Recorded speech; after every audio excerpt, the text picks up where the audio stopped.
En Afrique de l'Ouest, 70% des femmes exercent un métier. Cependant, elles n'ont pas accès à la promotion de la justice reproductive. Pour renforcer et amplifier l'impact du leadership féminin dans la promotion de la justice reproductive, le Partenaire pour la justice reproductive IPAS lance le programme Juste Elle, visant à cultiver une cohorte de leaders dynamiques dans le domaine des droits de l'homme et à soutenir les femmes leaders qui travaillent activement pour faire avancer la justice reproductive au niveau local, national et international.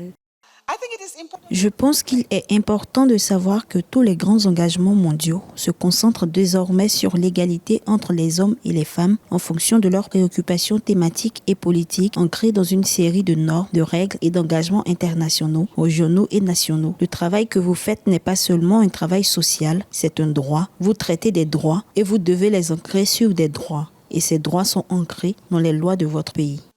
En reconnaissance du besoin critique de renforcer et accroître les compétences féminines en matière de litige stratégique, ce programme s'engage à créer des changements significatifs, à favoriser la résilience et à plaider pour le leadership féminin dans l'élaboration de politiques et de pratiques qui soutiennent les droits reproductifs et l'autonomie corporelle, dont le protocole de Maputo.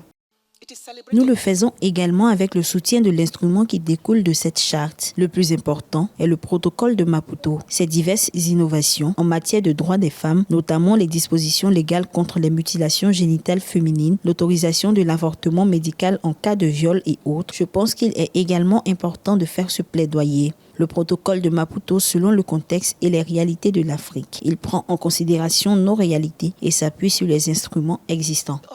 Les actions du programme Juste Elle, basées sur le développement du leadership des femmes, le mentorat et laboratoire de pratique, la création de réseaux et collaborations, devraient se tenir sur une durée d'1 an.